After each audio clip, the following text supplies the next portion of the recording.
Hello friends, मैं प्रवीण कुमार सुमित आप लोगों के समक्ष फिर से उपस्थित हुआ हूँ एक बार आपके यूट्यूब चैनल टीचर्स कैंपस के साथ। जी हाँ, जैसा कि मैंने पिछले वीडियो में बोला था कि मैं अगले वीडियो में यानी कि इस वीडियो में एक टॉपिक के साथ उपस्थित होऊंगा।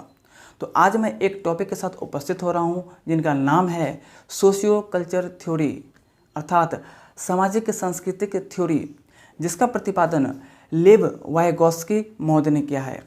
लेव वाइगोत्स्की महोदय एक रशियन मनोवैज्ञानिक थे, अर्थात रूस के एक मनोवैज्ञानिक थे। इनका पूरा नाम लेव सिमकोविच वाइगोत्स्की था। तो हम लोग देखेंगे कि इस टॉपिक में सोशियो कल्चर थ्योरी में यानी कि सामाजिक सांस्कृतिक सिद्धांत में हम लोग क्या क्या पढ़ेंगे और कितने सब टॉपिक पढ़ेंगे। तो आइए देखते हैं कि इस टॉपिक में क्या पढ़ना है। आइए हम लोग देखते हैं। तो ये देख सकते हैं आप लोग बोर्ड पे कि सोशियो कल्चर थ्योरी किस प्रकार से आवंटित है, किस प्रकार से हम लोग यहाँ पे इसको पार्ट बाय पार्ट में विभक्त किए हैं। तो सोशियो कल्चर थ्योरी, जिसका हिंदी होता है सामाजिक सांस्कृतिक सिद्धांत, ठीक है। तो इसमें जो सबसे पहले पढ़ेंगे वो हम लोग पढ़ेंगे इस सिद्धांत की प्रमुख मान्यताएं क्या हैं। उसके बाद पढ़ेंगे कि इस सिद्धांत के प्रमुख पहलू क्या हैं।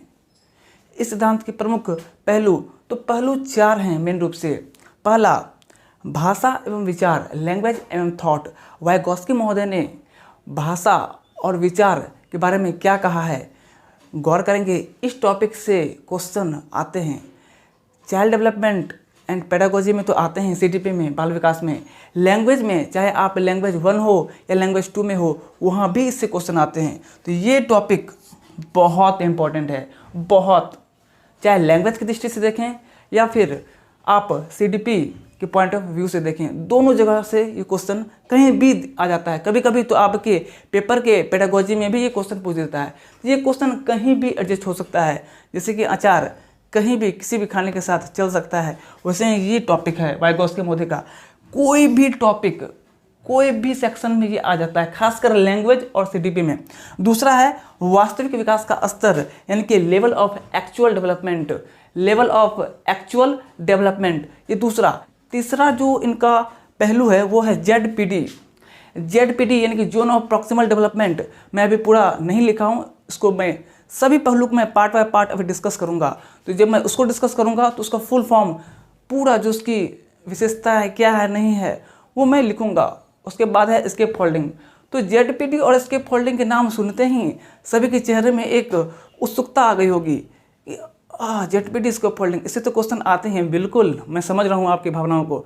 थोड़ा सा कंट्रोल रखें, मैं भी कंट्रोल के साथ हूँ। बस जैसे ही पूरी यहाँ पे पहलू में एक एक करके मैं डिस्क्राइब करूँगा, उसके बाद फिर मैं सबसे पहले भाषा में विचार, लैंग्वेज एंड थॉट का पूरा जो हो सकता है, जो भी निचोड़ है, मैं रखूँगा। फिर वास्तविक विकास का असर क्या है वो मैं बताऊँगा। फिर जेडपीडी और स्केप फोल्डिंग। तो अंत तक देखें, अंत तक आप इस वीडियो को देखें। इससे अगर 1 से 2 नंबर बिल्कुल आना है, बिल्कुल जिस तरह से सीटेट अभी तक क्वेश्चन पूछी है, मुझे लगता है 2, 1 या कभी कभी 3 भी क्वेश्चन आ जाते हैं। तो ध्यान से देखें, क्या आएंगे नहीं आएंगे वो छोड़ दें, लेकिन बहुत इंपॉर्टेंट टॉपिक है और इसे ध्यान से देखते चले। तो अब मैं बारी बारी से एक्सप्लेन करूँगा कि इस सिद्धांत की जो प्रमुख मान्यताएँ क्या हैं वो उसके बारे में। फिर उसके बाद इस सिद्धांत के प्रमुख पहलू जो 4 बताएँ, क्या बताएँ। भाषा में विचार, लैंग्वेज एंड थॉट। दूसरा, विकास का वास्तविक स्तर या वास्तविक विकास का स्तर। तीसरा, ZPD, zone of proximal development. और चौथा, स्केप फोल्डिंग। तो बारी बारी से हम लोग डिस्कस करते हैं इस सारे पॉइंट को। आइए देखते हैं। तो अब हम लोग देखते हैं कि सामाजिक सांस्कृतिक सिद्धांत की प्रमुख मान्यताएं, जो मैंने अभी कहा कि प्रत्येक टॉपिक को मैं एलिब्रेट करूँगा, उसे समझाऊँगा और जितना हो सके उसके प्रमुख पॉइंट, मेन फैक्ट्स जितने भी हैं, मैं यहाँ पर डिस्कस करूँगा। तो आइए देखते हैं। पहला पॉइंट, सामाजिक सांस्कृतिक सिद्धांत की प्रमुख मान्यताएं, major recognition of socio culture theory. तो देखें ये क्या कहती है। ये कहती है कि बच्चों का विकास सामाजिक और सांस्कृतिक क्रियाओं से अलग करके नहीं समझा जा सकता है। बिल्कुल, बच्चों का सामाजिक और सांस्कृतिक विकास उससे अलग होके नहीं समझा जा सकता है। मतलब जब बच्चे आपके साथ रहते हैं, या तो घर पे समाज के साथ, यानी कि अपने समवयस्क के साथ या बड़ों के साथ या फिर छोटों के साथ, स्कूल में, विद्यालय में, शिक्षक के साथ, बच्चों के साथ, तो कुछ ना कुछ सीखते हैं।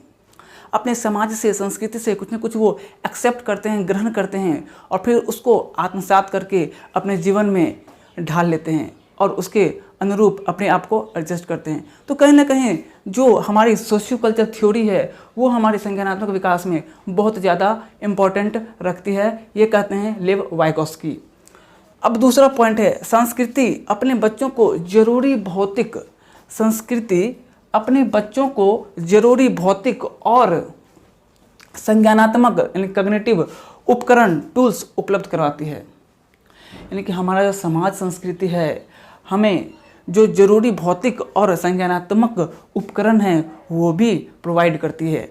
एग्जाम्पल देखें, भाषा, लिपि, गिनने की व्यवस्था। बिल्कुल हम लोग बहुत सारी चीज़ें सीखते हैं, बहुत सारी चीज़ें हम लोग ग्रहण करते हैं इस समाज और संस्कृति के माध्यम से। ये था दूसरा पॉइंट। तीसरा पॉइंट देखते हैं आगे क्या है। ये तीसरा पॉइंट, हमने 2 पॉइंट अभी देखा, किसका? सामाजिक संस्कृति की प्रमुख मान्यताओं का। ये तीसरा पॉइंट, बच्चे में ज्ञानात्मक कुशलताओं का विकास शब्द व संवाद के माध्यम से होता है। बिल्कुल, क्या बोलने सुनिएगा, अच्छा लाइन है। बच्चों में ज्ञानात्मक कुशलताओं का यानी कि ज्ञानता, नॉलेजेबल स्किल का जो विकास है, डेवलपमेंट है, वो शब्द, वर्ड, भाषा, लैंग्वेज व संवाद, कन्वर्सेशन के माध्यम से होता है, के थ्रू होता है। बिल्कुल, बच्चों में देखते होंगे आप बहुत सारा वो जब संवाद करते हैं, जब एक दूसरे से इंटरेक्ट करते हैं तो कुछ वर्ड सीखते हैं, कुछ तौर तरीका सीखते हैं और उसके साथ एडजस्ट हो जाते हैं। तो फिर अगला पॉइंट, वाइगोस्की बच्चों में 2 स्तर की बौद्धिक क्रियाओं की बात करते हैं। जी हाँ, ये 2 स्तर की 2 लेवल की बौद्धिक क्रियाओं की बात करते हैं। पहला प्राथमिक स्तर और दूसरा उच्च स्तर। प्राथमिक स्तर में उन्होंने कहा है कि इसमें सोचने की आवश्यकता नहीं होती है। जी हाँ, जैसे देखना, सुनना, भूख लगना, हंसना, रोना, इसमें कहीं सोचना आता है क्या? हम लोग देख रहे हैं तो क्या कुछ सोचना नहीं है वहाँ पे। हंस रहे हैं, क्या सोच रहे हैं? रो रहे हैं, क्या सोच रहे हैं? वहाँ पे प्राथमिक स्तर पर ये मेंशन नहीं होता है। लेकिन जब हाई लेवल, उच्च स्तर पर जाते हैं तो वहाँ पे ये सोचना काम होता है। देखें, इसमें सोचना, याद करना, भाषा आदि में सामाजिक अंतःक्रिया आवश्यक है। यानी कि सोशल इंटरैक्ट बिल्कुल ही आवश्यक है, बिल्कुल ही वो इम्पोर्टेंट है। तो इस तरह से हमने देखा कि सोशियो कल्चरल थ्योरी की जो प्रमुख मान्यताएं हैं, रिकॉग्निशन है, उसके बारे में। अब हम चलेंगे उसके जो प्रमुख पहलू थे, जो उनके मेन एस्पेक्ट थे, उसके बारे में। मुख्य पहलू में जाने से पहले आप एक बार इनका स्क्रीनशॉट ले लें और अपने कॉपी में नोट करते जाएं। अगर आपको ये लग रहा है कि मुझे नोट करना चाहिए तो बिल्कुल आप स्क्रीनशॉट ले लें, मैं हट रहा हूँ। कुछ समय है, आप लोग बिल्कुल स्क्रीनशॉट ले सकते हैं और इसे बार बार रिवाइज करते रहें। और सबसे अच्छा होगा कि आप लोग अपने नोटबुक में नोट करते जाएं। तो जल्दी से स्क्रीनशॉट ले लें, मुझे लगता है ले लिया होगा बिल्कुल। चलिए, अब जो रेस्ट पार्ट है उसका भी स्क्रीनशॉट आप लोग ले लें। चलिए, इसका भी स्क्रीनशॉट आप लोग ले लें जल्द से। अगर आप लोग नोट करते जाते हैं और इसको पढ़ते जाते हैं तो मुझे नहीं लगता कि सोशियो कल्चर थ्योरी से जो भी क्वेश्चन आएंगे वो छूटेगा, नहीं छूटेगा। अभी तो सिर्फ ये शुरुआत है। अभी जो 4 टॉपिक बाकी है पहलू, उसमें से क्वेश्चन आने ही आने हैं और जो मैंने अभी बात की इसमें से क्वेश्चन बहुत आते हैं। तो अब उम्मीद करता हूँ कि आपने स्क्रीनशॉट ले लिया होगा। जी हाँ, तो चलते हैं अगले टॉपिक की ओर। तो इसके आगे जो है हम लोग को देखना है वाइगोस्की के सिद्धांत के मुख्य पहलू। जी हाँ, शुरू में ही मैंने बताया था कि वाइगोस्की के विकासात्मक पहलू में क्या क्या पढ़ना है। तो भाषा तथा विचार, पहला लैंग्वेज एंड थॉट, दूसरा वास्तविक विकास का स्तर, लेवल ऑफ एक्चुअल डेवलपमेंट, वास्तविक विकास का स्तर, तीसरा समीपस्थ विकास का क्षेत्र यानी कि जोन ऑफ प्रॉक्सिमल डेवलपमेंट और शॉर्ट में इसे ZPD भी बोलते हैं। और इसका जो हिंदी नाम आप देख रहे हैं समीपस्थ, इसके और भी नाम हैं हिंदी में। जब मैं इस टॉपिक पे भी आऊँगा तो उसका फिर उसके बारे में फुल डिस्कशन होगा और बेहतरीन मैं प्रयास करूँगा कि इसे मैं पूरी तरह से समझा पाऊँ। चौथा सहारा लगाना, इसके फोल्डिंग, इसके भी हिंदी में और भी नाम हैं, मैं उन्हें भी बताऊंगा जब इस टॉपिक पे आऊँगा। तो आइए देखते हैं एक एक करके चारों का एक्सप्लेनेशन कि किस तरह से वाइगोस्की महोदय ने चारों के बारे में बताया है। आइए देखते हैं। पहला, भाषा और विचार। तो वाइगोस्की के सिद्धांत के मुख्य पहलू में जो मैंने 4 बताया उसमें क्या है, भाषा एवं विचार। पहला देखते हैं क्या है भाषा एवं विचार। तो पहला पॉइंट है उसमें ए, वाइगोस्की ने संज्ञानात्मक विकास में बच्चों की भाषा एवं चिंतन को महत्वपूर्ण साधन बताया है। क्या बोला है इन्होंने कि भाषा एवं चिंतन को इन्होंने महत्वपूर्ण साधन बताया है। वाइगॉस्की महोदय ने, बहुत ही इंपॉर्टेंट लाइन है। आप लोग इसे जब मैं हटूंगा तो स्क्रीनशॉट लेते जाएंगे, ठीक है। अभी मैं कुछ देर में दूंगा। तो पहला पॉइंट आपने देखा, क्या कहा, संज्ञानात्मक विकास में बच्चों के लिए भाषा एवं चिंतन का जो विकास है वो महत्वपूर्ण साधन है। अब दूसरा, भाषा और विचार शुरू में एक दूसरे से स्वतंत्र होते हैं। शुरू में एक दूसरे से स्वतंत्र होते हैं, लेकिन बाद में फिर एक दूसरे में मिल जाते हैं। और यहीं पे मैं डिस्कस करना चाहूँगा, एक और संज्ञानवादी मनोवैज्ञानिक हैं जिन्होंने कॉग्निटिव को बहुत अच्छे से प्रस्तुत किया है और बहुत ही ज़्यादा महत्वपूर्ण भी है हम लोग एग्जाम के लिए। वो मनोवैज्ञानिक का नाम, उनके सिद्धांत भी बहुत महत्वपूर्ण है। मैं बात कर रहा हूँ जीन पियाजे के। जी हाँ, स्विट्जरलैंड के मनोवैज्ञानिक जीन पियाजे, उन्होंने भी भाषा के बारे में कुछ बोला था। तो मैं आगे बात करूँगा जो वाइगॉस्की और पियाजे, मैं दोनों का जो कॉन्ट्राडिक्शन है भाषा को लेके और विचार को लेके, उसको मैं अभी थोड़ी देर में बताऊँगा। तो आगे देखते हैं। इन्होंने कहा भाषा और विचार शुरू में एक दूसरे से अलग होते हैं, स्वतंत्र होते हैं, फ्री होते हैं, लेकिन बाद में वो मिल जाते हैं, उसमें इंटरएक्ट हो जाते हैं। तो अब देखते हैं तीसरा, बच्चे समाज में रहकर ही अपने विचारों को शब्द दे पाते हैं। अगर बच्चे समाज में ना रहे तो किसको बोलेंगे? मम्मा पापा बोलेंगे, कोई रहेगा ही नहीं, किसको बोलेंगे? तो समाज में, परिवार में रह रहे हैं या फिर किसी को बोलेंगे अंकल आंटी, कौन आएगा? मामा मौसी, कोई नहीं होगा। तो कोई रहेंगे समाज में, तब तो वो अपने भाव को व्यक्त कर पाएंगे, शब्द दे पाएंगे। तो वही वाइगॉस्की महोदय ने बताया है कि बच्चे समाज में रहकर ही अपने विचारों को शब्द दे पाते हैं और उनकी भाषा का विकास हो पाता है।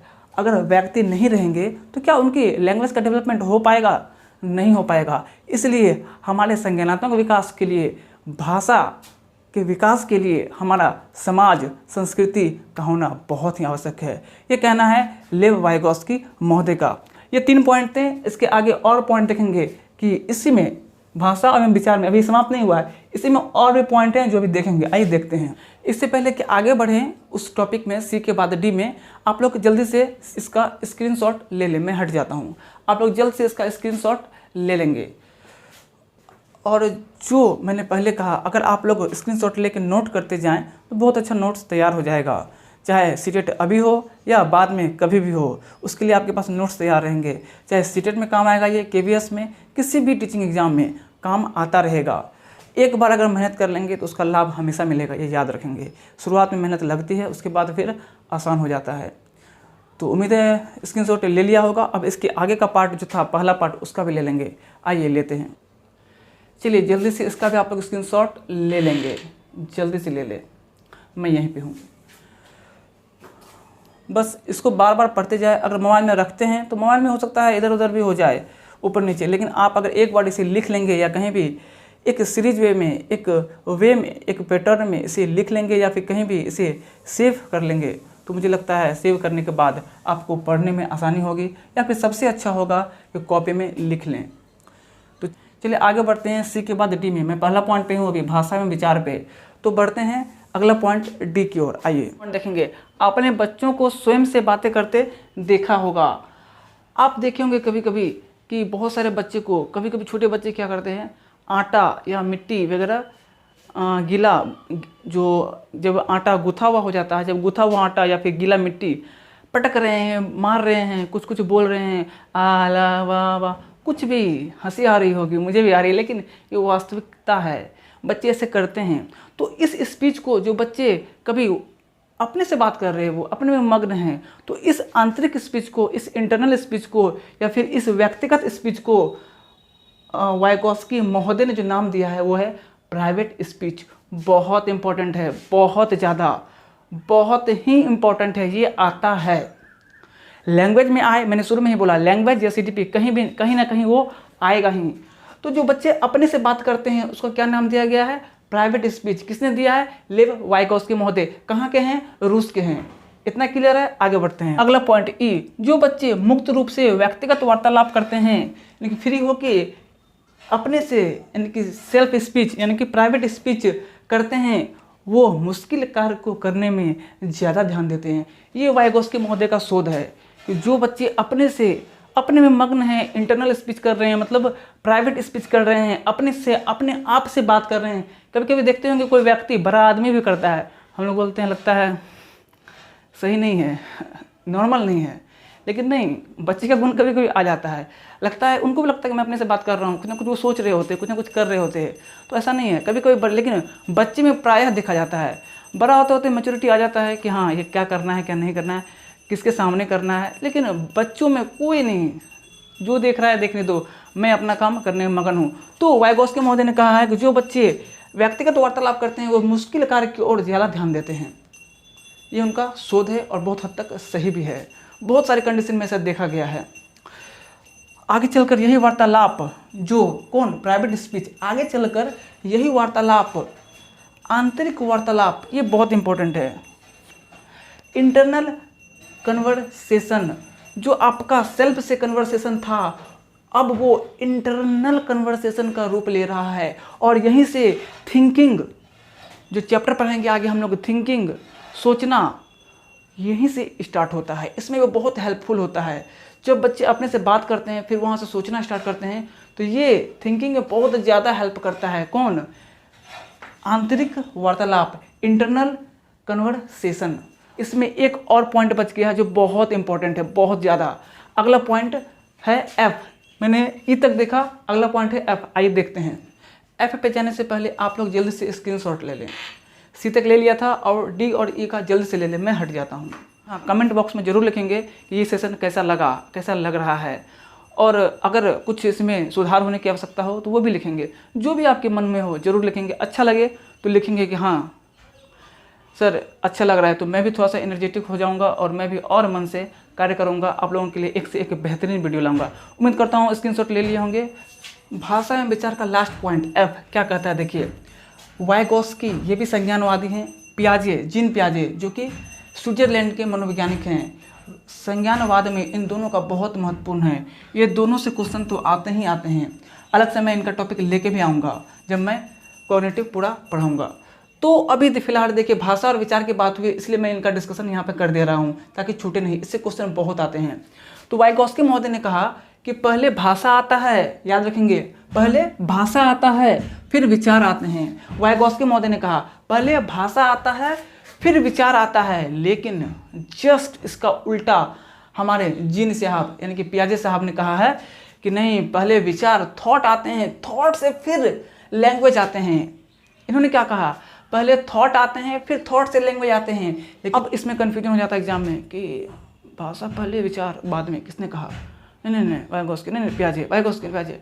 कन्फ्यूजन है, आज के बाद कन्फ्यूजन नहीं होगा, सुन लें। मैंने अभी क्या कहा, सोशियो कल्चर थ्योरी पढ़ रहे हैं, तो सोशियो कल्चर थ्योरी में क्या आधार है? भाषा। इसका मतलब वाइगोस्की का संबंध किससे होगा? भाषा से। तो पहले क्या आएगा? भाषा। किस में? वाइगोस्की में। यानी कि वाइगोस्की में भाषा आ गया, बच गया रेस्ट, विचार। और हम लोग जान रहे हैं क्या, भाषा विचार। वाइगोस्की ने बोला, जस्ट इसके विपरीत कौन है? पियाजे। तो विचार और भाषा होगा। सिर्फ एक याद रखेंगे, दोनों याद हो जाएगा। वाइगोस्की पहले भाषा दिए, फिर उन्होंने कहा उससे विचार उत्पन्न होता है, लेकिन जस्ट उसका उल्टा कौन? पियाजे साहब, पहले विचार होगा उससे भाषा का निर्माण होता है। तो मुझे लगता है ये भाषा और विचार टॉपिक जो है पूरी तरह से समझ में आ गया होगा। सभी इंपॉर्टेंट हैं, एक एक लाइन में बोल रहा हूँ, इंपॉर्टेंट है, देखते जाएं। अब चलते हैं दूसरे पॉइंट पे, आइए चलते हैं। जल्दी से स्क्रीनशॉट ले लें, फिर मैं चलता हूँ अगले पॉइंट पे। जल्द से ले लें स्क्रीनशॉट। मैं इसलिए रुक रहा हूँ कि आप लोग के पास ये रहे, बहुत ही इंपॉर्टेंट टॉपिक है, मैं बार बार बोल रहा हूँ। चलिए, लगता है ले लिया होगा। चलिए आगे बढ़ते हैं अगले टॉपिक पे। तो देखते हैं दूसरा पॉइंट जो था वास्तविक विकास का स्तर। पहला देखा था क्या, भाषा और विचार, जिसमें कि कितने, लगभग मैंने एफ तक पॉइंट डिस्कस किया था। अब दूसरा वास्तविक विकास का स्तर, छोटा है लेकिन ये भी इम्पोर्टेंट है। वाइगोस्की का यह सिद्धांत बताता है कि प्रत्येक व्यक्ति के सीखने की संभावनाओं का एक निश्चित क्षेत्र होता है, एक सर्टेन रीजन होता है। ये वाइगोस्की महोदय कहते हैं कि प्रत्येक व्यक्ति के सीखने का एक निश्चित क्षेत्र है, निश्चित एरिया है। मतलब आप एक निश्चित एरिया, प्रत्येक व्यक्ति में एक निश्चित एरिया तक सीखने की संभावना होती है, निहित होती है, छिपी होती है। अगला पॉइंट, इनके अनुसार बच्चे स्वयं बिना किसी के मदद के अपने आप सीखते हैं। बहुत सारे चीज़ ऐसे हैं कि आप उसमें हेल्प नहीं करते हैं, बच्चे अपने आप करते हैं। जैसे चूसना, बच्चे देखते होंगे उंगली चूसते हैं। फिर देखते होंगे चलना या घुटनों के बल चलना, जो घुड़कते हैं। खेलना, अपने आप में खेलते हैं। तो ये सब अगर ऐसा एग्जाम्पल क्वेश्चन पूछता है कि निम्न में से चूसना किस क्रिया के अंतर्गत आएगा या विकास के किस स्तर के अंतर्गत आएगा, वाइगोस्की महोदय के सोशियो कल्चर थ्योरी के किस सिद्धांत के अंतर्गत आएगा, तो कौन सा देंगे? वास्तविक विकास का स्तर। ऑप्शन वहाँ पे बहुत सारा होगा, हो सकता है स्केप फोल्डिंग भी हो, जेडपीडी हो, भाषा में विचार हो, वास्तविक विकास का स्तर हो, तो कौन सा लगाएंगे? वास्तविक विकास का स्तर। यहाँ तक क्लियर है। अब चलते हैं थर्ड पॉइंट, जेडपीडी पे। आइए देखते हैं जेडपीडी और स्केप फोल्डिंग। तो तीसरा टॉपिक क्या है? जेडपीडी। जो मैंने बोला था कि आप सभी, मुझे लगता है, इसका इंतजार कर रहे होंगे। जेडपीडी और स्केप फोल्डिंग में थोड़ा सा कन्फ्यूजन हो जाता है, लेकिन हमें लगता है कि अगर इस वीडियो को अच्छे से आप देख रहे होंगे और अभी देखते रहेंगे अंत तक, तो शायद कन्फ्यूजन नहीं होगा। तो देखते हैं जेडपीडी है क्या। पहले जेडपीडी का मैं फुल फॉर्म बता दूं, जोन ऑफ प्रॉक्सिमल डेवलपमेंट। क्या बोला? जोन ऑफ प्रॉक्सिमल डेवलपमेंट, यानी कि विकास का निकटस्थ क्षेत्र, विकास का समीपस्थ क्षेत्र, विकास का संभावित क्षेत्र। मैंने तीनों यहाँ लिखा है, समीपस्थ, निकटस्थ, संभावित विकास का क्षेत्र। इंग्लिश में तो हमेशा जोन ऑफ प्रॉक्सिमल जेडपीडी आएगा, लेकिन हिंदी में कभी समीपस्थ आता है, कभी निकटस्थ आता है, कभी संभावित आता है, तो थोड़ा सा कन्फ्यूजन हो जाता है। लेकिन आप तीनों ध्यान में रखेंगे तो कोई कन्फ्यूजन नहीं होना चाहिए मेरे अनुसार। आगे बढ़ते हैं। परिभाषा, डेफिनेशन क्या है? जेडपीडी की डेफिनेशन क्या है? हम लोग एग्जाम्पल से अभी समझेंगे, एक एक चीज़ को क्लियर करेंगे। पहले डेफिनेशन जान लें, फिर डेफिनेशन में क्या क्या फैक्ट हैं, क्या क्या टर्म है, वो समझेंगे अभी, बाय डायग्राम, बाय फैक्ट, सब तरह से समझेंगे। बस आप देखते जाइए। परिभाषा क्या है? किसी भी व्यक्ति मतलब क्या? बच्चा। हम लोग बच्चे के बारे में पढ़ रहे हैं, तो बच्चे भी हैं, मेन बच्चे को ही लेके चलना है, लेकिन किसी भी व्यक्ति के साथ भी हो सकता है। हम लोग बच्चे के बारे में पढ़ रहे हैं, तो बच्चा लेके चलेंगे। किसी भी व्यक्ति या बच्चा की वास्तविक क्षेत्र, बच्चों की वास्तविक क्षेत्र एवं संभावित क्षेत्र का जो अंतर होता है, उसी को जेडपीडी अर्थात जोन ऑफ प्रॉक्सिमल डेवलपमेंट बोलते हैं। अब बोल रहे होंगे कुछ समझ में आया नहीं, कोई बात नहीं है, मैंने सिर्फ परिभाषा बताया है। अभी मैं डायग्राम से जब समझाऊंगा तो मुझे लगता है कि आप 100% समझ जाएंगे। तो डायग्राम देखिए, आइए देखते हैं। परिभाषा में एक बार और बोल देता हूँ। अपना वास्तविक क्षेत्र, ठीक है, और जो आपका संभावित है, मतलब आप में पोटेंशियल है, संभावना है होने की, लेकिन वो हो नहीं पा रहा है, मैं भी बताऊंगा। तो संभावित क्षेत्र और जो आपका वास्तविक क्षेत्र है, उसका जो अंतर है ना, जो ये मान लीजिए आपका वास्तविक हुआ या संभावित हुआ, तो दोनों का जो अंतर है, इसी को जेडपीडी यानी कि जोन ऑफ प्रॉक्सिमल डेवलपमेंट बोलते हैं। ठीक है, इसी को जोन ऑफ प्रॉक्सिमल डेवलपमेंट बोलते हैं। तो आगे देखते हैं, इसको स्ट्रक्चर से समझते हैं। स्ट्रक्चर पे जाने से पहले जल्दी से आप लोग इसका स्क्रीनशॉट ले लें, जल्दी से ले लें डेफिनेशन का। फिर चलूँगा मैं डायग्राम पे कि डायग्राम से कैसे समझते हैं। 100% समझ में आएगी, ये मत सोचिएगा कि नहीं आएगी। अगर आप जेडपीडी समझ लेते हैं तो इसके फोल्डिंग कुछ भी नहीं है, इसलिए जेडपीडी ध्यान से देखेंगे। जेडी में ही इसके फोल्डिंग निहित है, इसलिए जेडपीडी अगर समझ में आ गया तो जेडपीडी के बाद जो इसके फोल्डिंग आएगा उसमें कोई दिक्कत नहीं होगा।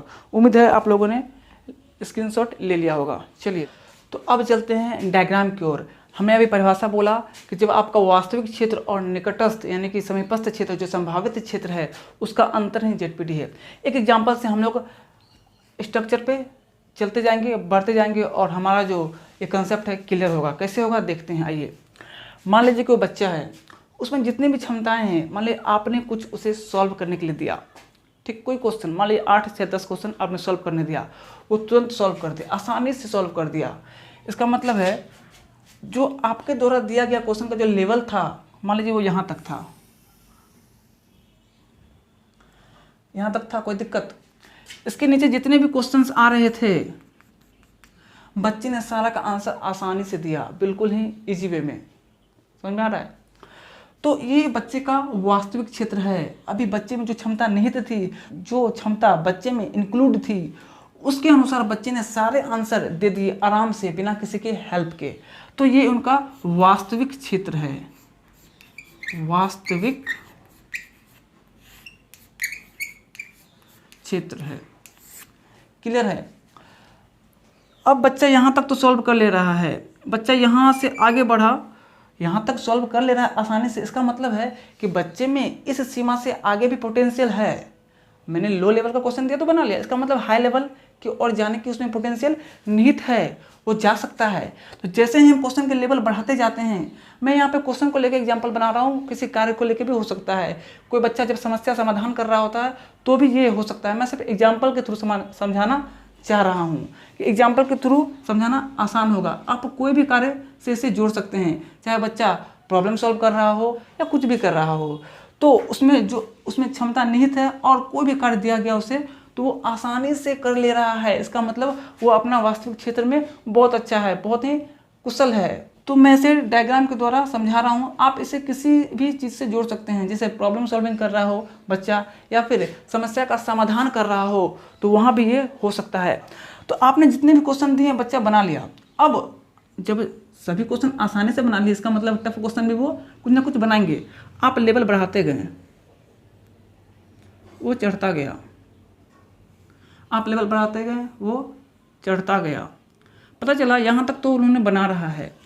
अब इसके बाद बच्चा थोड़ा सा अटक रहा है, थोड़ा सा अटक रहा है। इसका मतलब है बच्चे में है पोटेंशियल है, वो बना सकता है, लेकिन कहीं ना कहीं उसे लग रहा है कि कुछ मिस हो रहा है, कुछ उससे हो नहीं रहा है। आ रहा है बट कहीं ना कहीं उसे एक मार्गदर्शन, हेल्प की आवश्यकता है। ये बात गौर से सुनिएगा, कहीं ना कहीं मैंने क्या बोला, हेल्प, मार्गदर्शन या फिर किसी एक्सपीरियंस्ड पर्सन की आवश्यकता है। तो यहाँ पर बच्चा अटक रहा था। जैसे ही किसी नॉलेजेबल पर्सन या इंटेलिजेंट पर्सन या फिर एक्सपीरियंस्ड पर्सन के द्वारा उसको यहाँ पे हल्का सा अगर हेल्प दे दिया जाता है तो बच्चा फिर से अपने रफ्तार को पकड़ते हुए एक नेक्स्ट लेवल पे चला जाता है। समझ में आ रहा है? जो उनका वास्तविक क्षेत्र था वहाँ तक उन्होंने इजी वे में सवाल सॉल्व किया। फिर बाद में उसमें और पोटेंशियल थी, लेवल बढ़ता गया, सॉल्व होता गया, लेकिन बीच में ऐसा भी एक लेवल आया कि इसके बाद उससे दिक्कत आने लगी। पोटेंशियल था लेकिन एक मार्गदर्शक, एक हेल्प की आवश्यकता थी। किसी ने आके हेल्प किया, बच्चा पहुंच गया। अब देखिए बच्चा यहाँ तक पहुंच गया, ठीक है, हेल्प की सहायता से। इसे बोलते हैं संभावित यानी कि निकटस्थ क्षेत्र, proximal zone of proximal development, अभी बोले थे ना फुल फॉर्म, तो यही है। ये संभावित क्षेत्र है। ये कौन सा क्षेत्र है? संभावित, यहां मैं लिख देता हूं, ये संभावित क्षेत्र है। ये वास्तविक क्षेत्र था, ये संभावित क्षेत्र है, ये वास्तविक क्षेत्र था। तो इसके अंतर को ही बोलते हैं ZPD।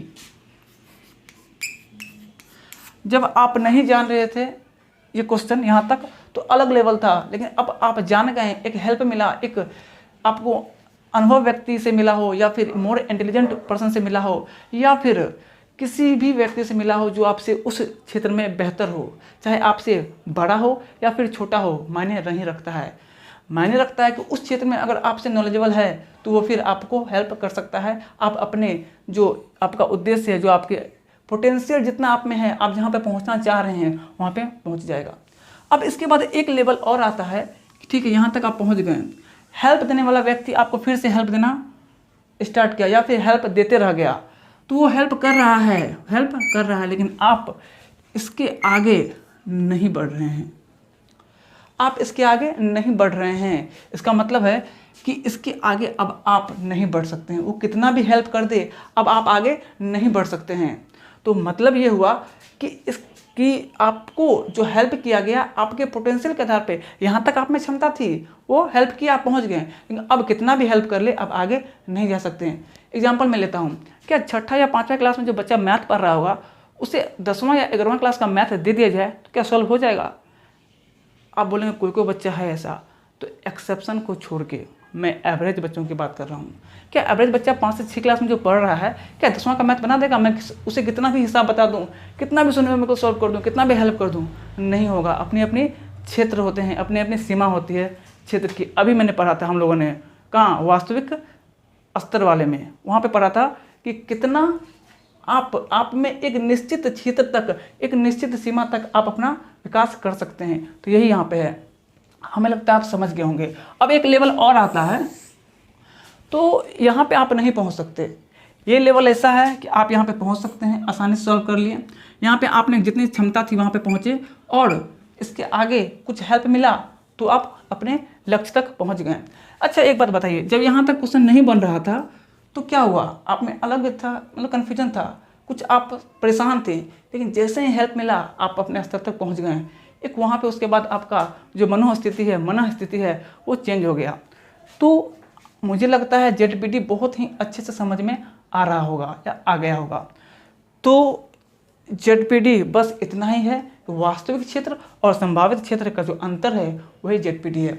एक मैं एग्जांपल देता हूँ, मान लीजिए कोई बच्चा आपके क्लास में कुछ सॉल्व प्रॉब्लम कर रहा हो, आपने उसे प्रॉब्लम सॉल्व करने दे दिया, उसने इजी स्तर के कर चुके हैं, अब वो अटक गया कहीं, आप पीछे से खड़ा होकर देख रहे हैं। आप क्या किए, उस जिस वर्ड में वो अटक रहा है आपको पता चल गया, वो वर्ड बोर्ड पे लिख दिए या वहाँ पे हाईलाइट कर दिए। बच्चा बोला ओह ये तो मैंने पढ़ा है, मतलब उस समय उसके दिमाग में नहीं आ रहा था, या फिर उसे एक हेल्प या फिर एक इंडिकेशन की आवश्यकता थी।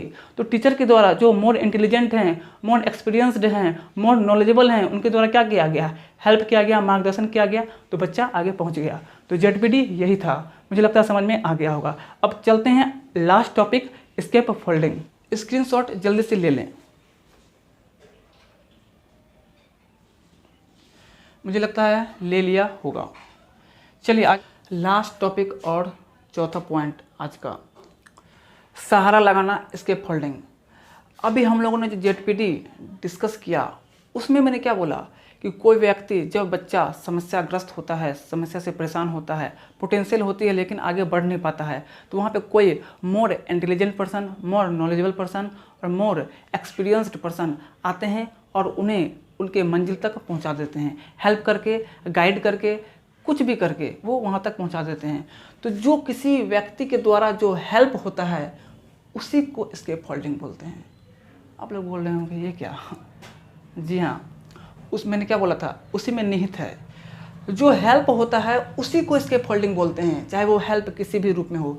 आप लोगों को याद होगा बचपन में कभी अमरूद तोड़ने के लिए या कुछ भी करने के लिए आप दीवार पे अपने पोटेंशियल पे लटक गए, अब ऊपर नहीं चढ़ पा रहे हैं, आप में क्षमता है, एक सहारा हल्का सा मिल जाए तो ऊपर चले जाएंगे, लटक जाते हैं, पीछे से कोई पुश करता है अलग लेवल पे, तो जो कोई पुश किया वो एस्केप फोल्डिंग था। आप दीवार के ऊपर गए, नीचे से वो दोनों का अंतर जेडपीटी था, और जो हेल्प कर रहा है आपका वो क्या था, एस्केप फोल्डिंग, एस्केप फोल्डर था वो। तो मुझे लगता है समझ में आ गया होगा, इसमें कुछ नहीं था, बस जो आपका सहायता करता है आपके अगले स्तर तक पहुंचने के लिए, जेडपीटी के अगले स्तर तक पहुंचाने के लिए, वही एस्केप फोल्डिंग है। वही इसका और नाम है मचान, इसी का एस्केप फोल्डिंग हिंदी में, इंग्लिश में एस्केप फोल्डिंग ही आता है, और एस्केप फोल्डिंग हिंदी में भी लिखा होता है, हिंदी में सेम एस्केप फोल्डिंग लिखा होता है। कभी कभी मचान आता है, कभी कभी ढांचा आता है। एक और वर्ड है पार, कभी कभी पार भी आता है, तो उसे भी आप मेंशन कर लेंगे। तो मुझे लगता है कि आज का सेशन थोड़ा लंबा जरूर हुआ है, लेकिन जितने भी टॉपिक